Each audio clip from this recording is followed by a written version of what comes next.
Bienvenue sur la web radio de l'Infectio. Ce podcast vous est proposé par les enseignants de maladies infectieuses et tropicales des universités de Saint-Étienne et Lyon. Il est destiné aux étudiants de deuxième cycle des études médicales et il a reçu le soutien de l'université Jean Monnet. Bonjour Elisabeth. Bonjour Anne.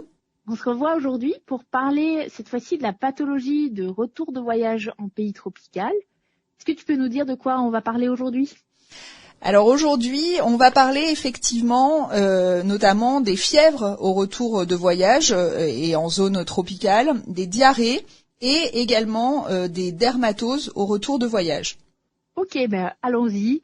Quelles sont les causes de fièvre chez le voyageur de retour de zone tropicale et quelles sont vraiment les urgences qu'il ne faut pas louper ? Alors, la première chose à pas oublier, c'est que devant chaque fièvre, il faut toujours poser la question de savoir si la personne a voyagé globalement dans les 3 mois qui viennent de s'écouler. Parce que parfois, les gens se présentent aux urgences pour une fièvre, ils précisent pas qu'ils ont eu un voyage récent. Et effectivement, la fièvre au retour de voyage, les causes peuvent être différentes d'une fièvre habituelle. Donc ça, c'est la première chose. Devant chaque fièvre, quel que soit le patient, poser la question de la notion de voyage et notamment de voyage en zone tropicale et en zone impaludée. Ensuite, les choses aussi à ne pas oublier, de par leur fréquence, mais aussi de par surtout leur gravité. La principale cause à toujours rechercher en cas de voyage en zone impaludée, c'est justement le paludisme. Parce que le paludisme à Plasmodium falciparum, notamment, va être une cause de fièvre avec potentiellement une évolution défavorable si elle n'est pas prise en charge rapidement. Donc c'est vraiment à rechercher systématiquement à partir du moment où on va en zone tropicale et que cette zone est effectivement impaludée. Et ça, quels que soient les moyens de prévention qui ont été mis en œuvre et quels que soient les symptômes qui sont associés à cette fièvre.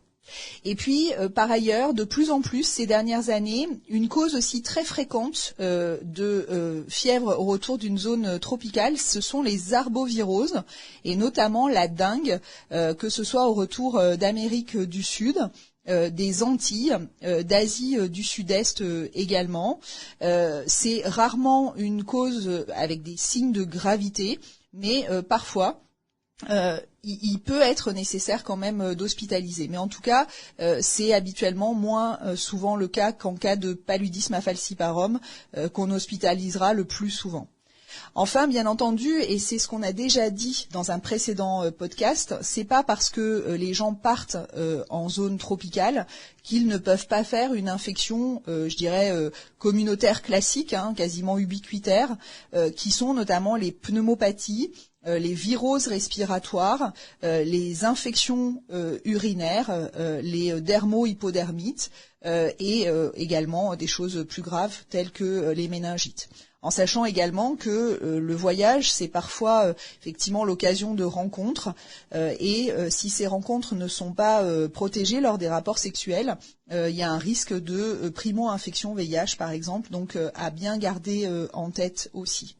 Donc si je résume, toujours évoquer un voyage face à une fièvre, quelle qu'elle soit, ne pas louper le paludisme, et notamment le paludisme à Plasmodium falciparum qui nécessite un traitement spécifique, et puis, bien entendu, évoquer aussi d'autres infections communautaires potentiellement graves qui peuvent engager le pronostic vital, une méningite bactérienne, éventuellement un sepsis, voire un choc septique.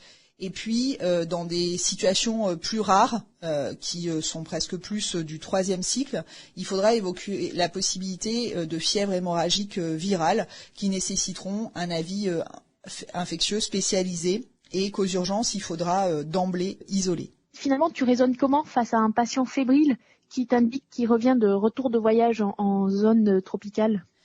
Alors, ce qui est important, c'est de connaître effectivement notamment les dates de voyage parce que on va raisonner selon le délai d'incubation. Chaque maladie infectieuse a un délai d'incubation qui est variable et on va considérer que finalement le délai d'incubation maximal ça va être le premier jour d'arrivée en zone tropicale et le délai d'incubation minimal, c'est vraiment la date du retour de voyage. Donc typiquement, quand on a une fièvre qui survient très rapidement après le retour, par exemple dans les 7 jours, minimum dans les 15 jours du retour, on pourra évoquer éventuellement une arbovirose parce que ce sont des incubations très courtes qui sont habituellement de l'ordre de 7 jours. Pour ce qui est, par exemple, de la fièvre typhoïde, on sera plutôt aux alentours de 3 semaines. Et pour ce qui est du paludisme, habituellement, mais ça peut être variable, puisque notamment il faut prendre en compte aussi la durée de séjour sur place, qui augmentera ce qu'on considérera comme durée d'incubation, mais au retour, on peut être jusqu'à 3 mois, voire éventuellement un peu plus pour certaines espèces autres que Falciparum. Donc on voit bien que finalement, en fonction de la date du retour et de cette durée d'incubation, on va évoquer des choses différentes. Et puis également, quand on est sur des hépatites virales ou d'autres parasitoses, on est souvent sur des incubations qui sont plus longues, qui sont à minima de 2 semaines. Donc là aussi, il faudra prendre en compte ça. Et puis moi, je raisonne toujours également selon les symptômes. Est-ce qu'il y a par exemple une éruption ? Est-ce qu'il y a également d'un point de vue biologique certains stigmates tels que par exemple des thrombopénies ou ce genre de choses qui vont pouvoir aussi nous orienter vers les causes qui expliquent la fièvre au retour de voyage. Elisabeth, qu'est-ce que tu prescris comme bilan chez un patient fébrile de retour de voyage ? Alors, la première des choses, faut vraiment examiner correctement les patients, regarder la peau, les muqueuses, et puis faire un examen clinique très complet. Et puis, de façon globale, on va faire une numération formule plaquette. Souvent, ça va nous orienter en fonction de la présence d'une thrombopénie, d'une leucopénie, éventuellement d'une anémie. On va également faire un bilan hépatique complet, puisqu'il peut y avoir dans certaines infections des cytolyses hépatiques, ça va nous orienter. On va bien sûr s'intéresser à la créatinine et puis faire une CRP pour voir la présence d'un syndrome inflammatoire. Dans tous les cas, en cas de fièvre, retour de tropique ou pas, on fera bien sûr des hémocultures. S'il y a des signes fonctionnels urinaires, un ECBU. Et puis en fonction des autres signes d'appel, bien entendu, on pourra faire d'autres examens complémentaires. Et puis si la personne a séjourné en zone d'endémie de paludisme, on fera bien entendu un frottis goutte épaisse pour s'assurer qu'il n'existe pas de paludisme. Tu évoquais tout à l'heure qu'on rencontre de plus en plus de dingues. Tu peux nous en dire plus ? Devant quel tableau finalement on va suspecter une dingue ? Alors effectivement, ces dernières années, il y a vraiment une explosion des cas de dengue, qui est donc une arbovirose, qui va être transmise par des moustiques du genre Aedes. Et cette arbovirose, en fait, elle augmente un peu partout dans les régions du monde en zone tropicale, du fait notamment du réchauffement climatique. Et c'est particulièrement le cas en Amérique du Sud, mais également dans les Antilles. C'est également le cas en Afrique subsaharienne, et y compris dans des zones telles que pour le coup, la Réunion, par exemple, qui est une destination particulièrement chère aux touristes français. Et puis, on peut avoir également, bien entendu, des épidémies de dengue de façon habituelle et depuis longtemps en Asie. Donc on voit bien que toutes les zones, on va dire, tropicales du globe sont touchées par cette arbovirose, par d'autres arboviroses également, mais notamment la dengue.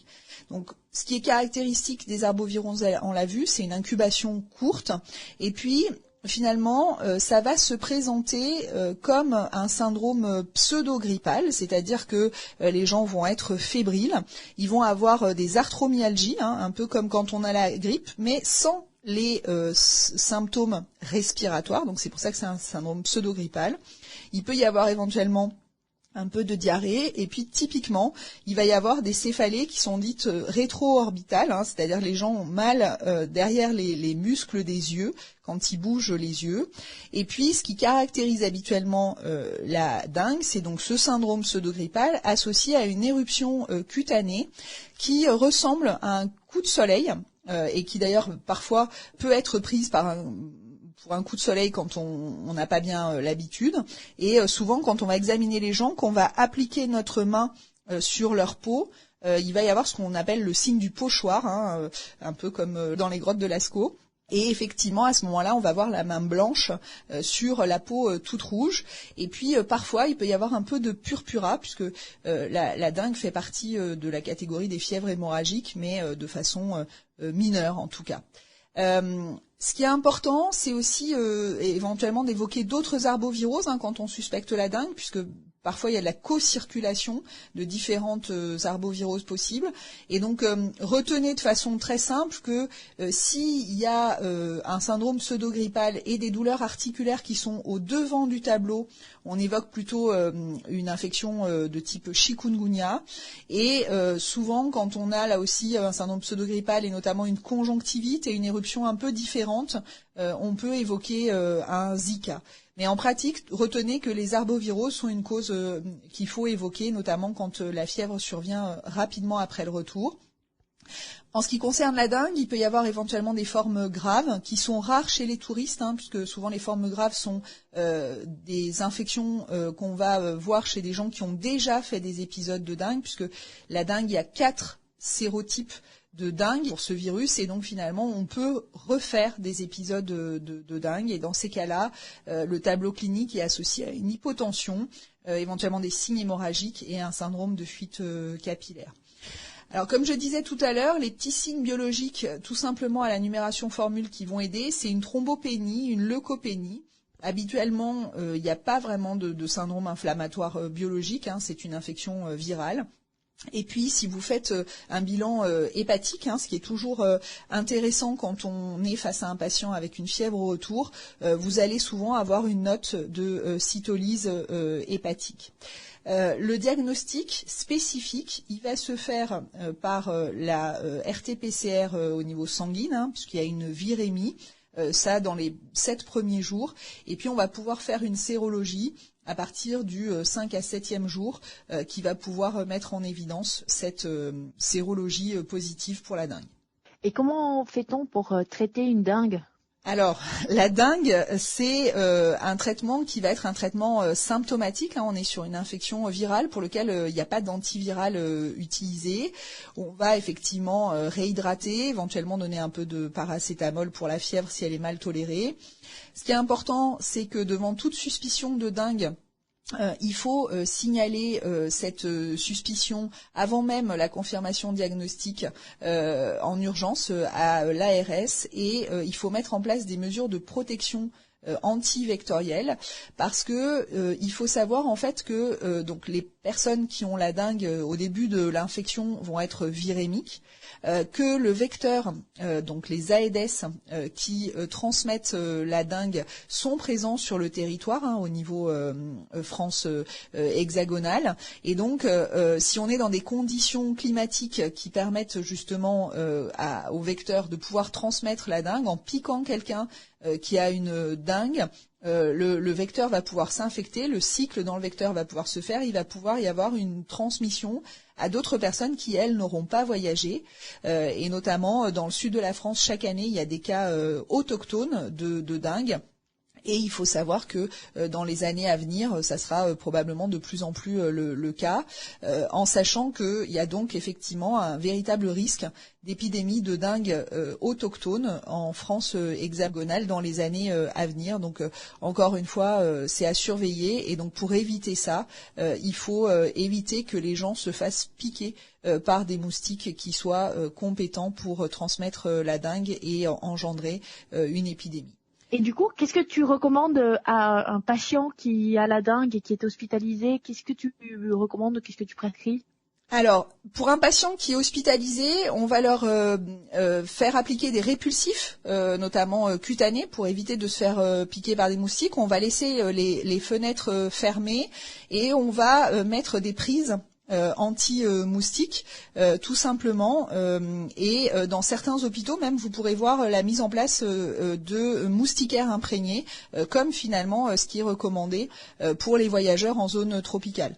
Et même si le patient n'est pas hospitalisé avec une dengue, effectivement, dans les premiers jours de l'infection, il faut lui recommander l'utilisation de répulsifs cutanés, de prises anti-moustiques pour éviter toute piqûre de moustiques. Elisabeth, on n'a pas encore évoqué la fièvre typhoïde. Tu peux nous en dire plus ? Alors, la fièvre typhoïde, c'est une infection en fait qui est due à une bactérie qu'on appelle Salmonella, Enterica typhi ou paratyphi. C'est une incubation qui habituellement est de l'ordre de 7 à 21 jours et bien qu'il existe des vaccins pour réduire le risque de typhoïde, ces vaccins ne protègent pas à 100%. Et notamment quand on voyage dans des zones avec vraiment des pays à bas niveau d'hygiène, et notamment vraiment le sous-continent indien, dans des conditions de voyage qui habituellement sont un peu précaires, il est vraiment important d'une part de se vacciner, on l'a déjà vu avant de partir, mais il est également important d'évoquer ce diagnostic au retour de voyage. Alors, l'évolution typique de la fièvre typhoïde, elle se fait en fait par ce qu'on appelle des septénaires, c'est-à-dire que la première semaine, les gens vont avoir une fièvre progressivement croissante avec des céphalées. Il y a un signe assez caractéristique, c'est-à-dire qu'il y a un pouls dissocié, c'est-à-dire que la fréquence cardiaque ne monte pas de 10 pulsations par degré de température comme ce qui est attendu. Donc, on va vraiment avoir ce pouls dissocié, et puis il va y avoir des troubles du sommeil avec une inversion du rythme nictéméral. Souvent, il est décrit une fosse iliaque droite gargouillante et un tableau de constipation. Et ça, c'est des choses qui sont habituellement vues lors de la première semaine. Lors de la deuxième semaine, lors du deuxième septénaire, il va y avoir une fièvre cette fois-ci qui est à 40. Et puis, il y a quelque chose qu'on appelle le tuphos, qui est vraiment un état neurologique avec une obnubilation, une inversion de ce rythme nictéméral, un ralentissement de la personne. La diarrhée apparaît. Elle est décrite comme jus de melon. Et puis, il y a une éruption cutanée qui est très discrète, qu'on peut voir à jour frisant, notamment au niveau abdominal. Et puis, il peut y avoir également une angine. On peut avoir dans de formes plus graves des manifestations toxiniques avec des hémorragies digestives, des perforations digestives également, voire même des myocardites et des tableaux d'encéphalite. Et puis, si cette fièvre n'est pas prise en charge, il va y avoir des rechutes à distance. D'un point de vue biologique, on va avoir une leuconeutropénie, une thrombopénie, et puis par contre, contrairement effectivement aux arboviroses, où on peut avoir cette leuconeutropénie et cette thrombopénie, là, il va y avoir un gros syndrome inflammatoire biologique, et puis le tableau clinique est, comme on l'a vu, assez différent. On parle souvent de la fièvre typhoïde dans l'item sur les diarrhées infectieuses, mais finalement, la diarrhée au cours de la fièvre typhoïde? Alors, on l'a vu, elle est présente, mais elle n'est pas au premier plan. Et donc, vraiment, la fièvre typhoïde, elle va vraiment se présenter comme ce qu'on pourrait appeler une toxi-infection, c'est-à-dire finalement une bactériémie, puisque si on fait des hémocultures, les gens sont bactériémiques, avec des manifestations toxiniques, et il faut vraiment faire les hémocultures devant chaque fièvre, mais ça, effectivement, on l'a peut-être pas encore dit, mais c'est le cas pour toute fièvre au retour des tropiques, au même titre que toute fièvre tout court. Et comment se traite une fièvre typhoïde ? Alors le traitement d'une fièvre typhoïde, il va se faire par antibiotiques. On va utiliser habituellement une céphalosporine de 3e génération.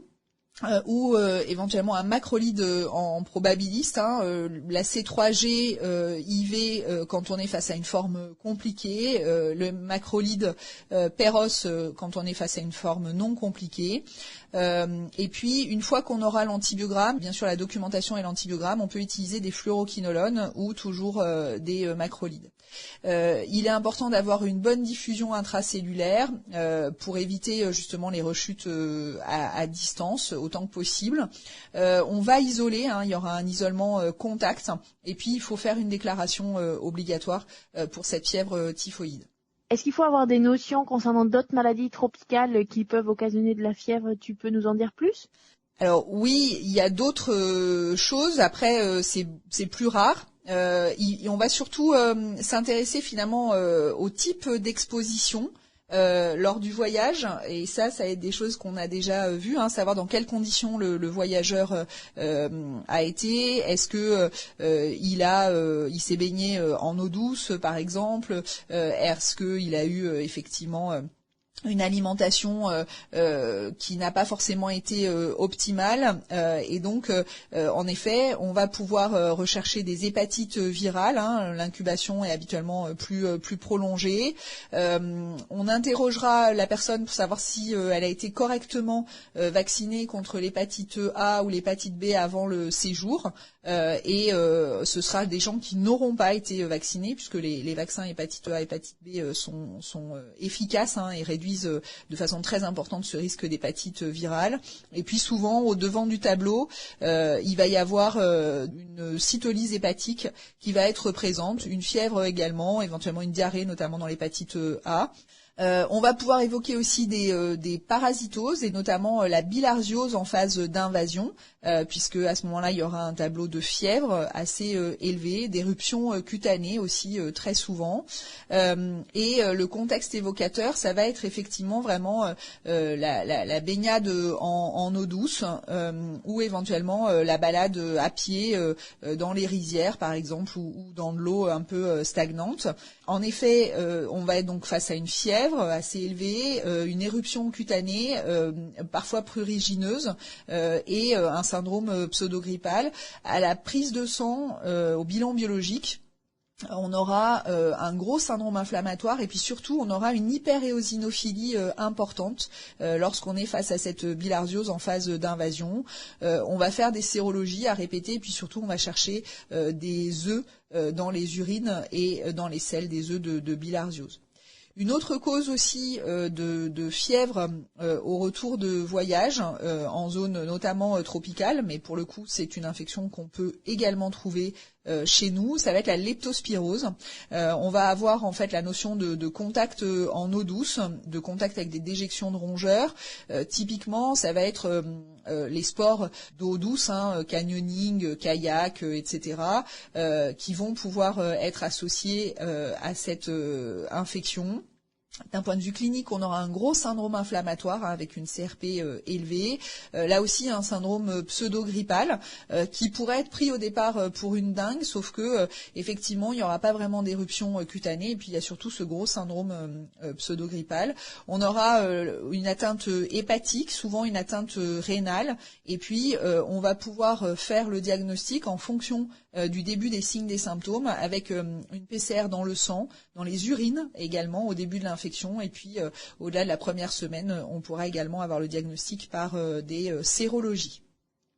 Enfin, on peut aussi, quand on voyage en zone tropicale, et même si c'est des infections qu'on peut éventuellement rencontrer aussi en France hexagonale, on peut rencontrer ce qu'on appelle des rickétioses, qui sont des infections avec des bactéries intracellulaires qui vont être typiquement transmises par des tiques, éventuellement également par des puces, mais notamment par des tiques. Et quand elles sont transmises par des tiques, on va trouver des escarres d'inoculation, c'est-à-dire vraiment une tache noire là où la tique aura piqué, des adénopathies, des éruptions cutanées. Il y a différents types de rickettsie, rickétiose africaine, rickétiose méditerranéenne, et d'un point de vue biologique, souvent il y aura une leucopénie, une thrombopénie, et puis souvent on va faire le diagnostic par la sérologie, et puis on peut faire des biopsies cutanées pour faire de la biologie moléculaire également dessus. Et puis on ne le dira jamais assez, encore une fois, c'est pas parce que les gens voyagent en zone tropicale que ils peuvent pas faire une infection classique cosmopolite, donc une pneumopathie, une infection urinaire. Donc il faut bien sûr toujours y penser, même après un retour de zone tropicale. Et puis ne pas oublier, bien sûr, on l'a déjà vu, les IST. Tu évoquais tout à l'heure que la diarrhée est fréquente au retour des tropiques. Qu'est-ce qu'il faut évoquer chez un voyageur qui rentre avec une diarrhée ? Alors, chez un voyageur qui rentre avec une diarrhée, je pense qu'il faut déjà se poser la question de savoir si le voyageur a une diarrhée fébrile ou une diarrhée non fébrile. C'est la première des choses. Il faut également l'interroger sur le type de diarrhée. Est-ce que c'est une diarrhée qui est extrêmement fréquente, très très liquide, ce qu'on appelle une diarrhée cholériforme, qui habituellement ne va pas être fébrile, ou est-ce que au contraire on est sur une diarrhée de type dysentériforme, un peu comme la dysentérie, à savoir une diarrhée fébrile avec du sang, des glaires dans les selles, dont la fréquence est également élevée, mais souvent moindre élevée. En tout cas, en cas de diarrhée fébrile, le premier diagnostic à éliminer, figurez-vous que c'est le paludisme, parce que effectivement, il faut vraiment toujours l'évoquer, donc ne pas oublier et faire une recherche de paludisme par frottis goutte épaisse notamment. Parmi les causes de diarrhée fébrile, il va y avoir les infections bactériennes, qui vont être les Escherichia coli, entéro-invasifs, les salmonelles, on l'a vu par exemple, ça peut être des salmonelles mineures également, et les shigelloses. On peut avoir également des infections à Campylobacter par exemple. Il y a un petit piège, il y a une cause de diarrhée de syndrome dysentérique sans fièvre, et pourtant c'est une présentation à titre de diarrhée dysentérique qui est l'amebose intestinale ou amibiase intestinale aiguë, qui va effectivement donner un tableau de syndrome dysentérique, mais pour lequel il n'y aura pas de fièvre. La fièvre, finalement, dans le cadre de l'amebose, n'apparaîtra qu'en cas de forme invasive, telle qu'un abcès, par exemple, hépatique, et ça sera vu ailleurs également. Enfin, on peut avoir aussi des causes de diarrhée plus prolongées, habituellement non fébriles, qui sont les causes parasitaires, de type giardiase ou autres parasitoses digestives de type helminth. Et comment on va faire le diagnostic finalement parmi toutes ces causes ? Alors, on va faire le diagnostic en faisant une coproculture, donc une recherche de bactéries pathogènes dans les selles. Éventuellement, il faut se méfier, y compris d'ailleurs parfois dans des contextes qui sont un peu atypiques, on peut éventuellement faire une recherche de Clostridium toxinogène, notamment s'il y a eu éventuellement une prise d'antibiotiques. Par ailleurs, on va également faire un examen parasitologique des selles, parce que effectivement, notamment en cas de cause de diarrhée non fébrile, en dehors de l'amibiase, on va pouvoir également être face à une cause parasitaire, et donc il faut faire la recherche de parasites dans les selles. C'est un peu plus difficile. Habituellement, il est conseillé de faire des parasitoses des selles plusieurs jours de suite. Aujourd'hui, il y a différentes techniques, y compris de biologie moléculaire, pour faciliter le diagnostic. Il arrive parfois qu'on soit amené à faire des traitements d'épreuve si jamais on ne trouve rien de particulier. Et en introduction de ce podcast, tu évoquais aussi qu'on allait parler des dermatoses, donc le patient qui se gratte au retour des tropiques. Tu penses à quoi ? Alors, il y a plusieurs manifestations possibles, effectivement. Tout d'abord, quand on est uniquement face à un patient qui se gratte et qui n'a pas de fièvre, qui n'a pas d'autres types de manifestations générales, il faut d'abord penser tout simplement au prurigo après piqûre d'insectes, puisque souvent, effectivement, les gens vont se faire piquer, notamment par des moustiques, sans forcément que cela ait transmis des infections. Donc, on va examiner le patient, et s'il y a uniquement des lésions un peu papuleuses qui ont été grattées et qu'il n'y a pas de fièvre, qu'il n'y a pas d'autres signes cliniques, on sera tout simplement face à un prurigo. On peut avoir par ailleurs des parasitoses, et notamment chez les gens qui auront marché sur le sol ou le sable directement pieds nus. Il y a typiquement les larva migrans cutanées, qui sont donc des ankylostomes de chiens notamment, et c'est assez fréquent. Ça va survenir éventuellement là où le patient a pu poser sa peau, donc notamment les pieds, mais parfois carrément les fesses, les cuisses, le dos. S'il n'y a pas eu de protection entre notamment le sable et la peau, et on va avoir un aspect de sillon qui est extrêmement prurigineux. Alors le sillon, c'est pas le ver dans sa longueur, c'est tout simplement le trajet du petit parasite qui et la réaction inflammatoire qui forme ce sillon, mais c'est effectivement assez caractéristique et c'est très prurigineux. Par ailleurs, chez un patient qui se gratte aussi, et quand il n'y a pas d'aspect de sillon sur tout le corps, il faut penser tout simplement à la gale, où on va pouvoir avoir des petits sillons, notamment dans les zones interdigitales, mais comme une gale d'ailleurs qui serait pas originaire d'une zone tropicale. Il peut y avoir aussi un prurite lié aux punaises de lit, parce que parfois il y a des nuitées dans des hôtels chez l'habitant, et il peut y avoir comme ça des manifestations prurigineuses en lien avec ces petits parasites ou ectoparasites. Enfin, dans une autre maladie tropicale, localisée à la peau, mais qui n'est pas forcément prurigineuse, ce sont les miases. Donc là, c'est vraiment, il y a eu finalement une larve qui est rentrée dans la peau et qui s'est développée sous la peau. Et là, on va avoir effectivement une sorte de furoncle et on observe en fait finalement la miase qui remonte régulièrement à la surface pour respirer. Donc dans ces cas-là, on va habituellement tout simplement l'étouffer en mettant par exemple de la vaseline sur l'orifice et ensuite la larve va sortir d'elle-même, et dans certains cas il faut faire une extraction manuelle, mais habituellement effectivement c'est pas prurigineux. Par contre ça gêne beaucoup les gens et il y a un risque d'infection, de surinfection notamment à staphylocoque ou à streptocoque, donc effectivement il faut enlever ces miases pour que le patient soit tranquille. Mais merci Elisabeth. À bientôt. Ce podcast est un complément à l'ouvrage de référence du Collège des enseignants de maladies infectieuses et tropicales, le PI étudiant.